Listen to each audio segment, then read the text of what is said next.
So then you go. So here you have your Canvas. Okay, so here you have these tiles. So these are the courses you are enrolled, and here is information on your account, and you can update that information. So by clicking here, you can update your profile settings.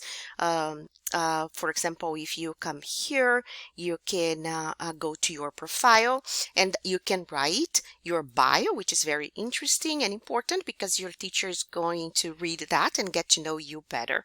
Okay, so, and also if you go here to settings, so you have your information here, and you can add an extra email.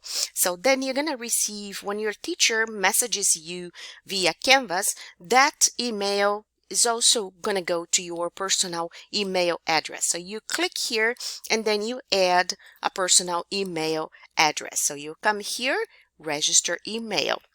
You can also register your cell phone number, and that's important because when you receive a text message, or when you receive a message from your teacher via Canvas, you're gonna receive that message also on your phone. Okay, so you have to change here the region. So you scroll down here and then you're gonna choose the United States. The code is 1, and then you're gonna enter here your cell phone number and then register SMS.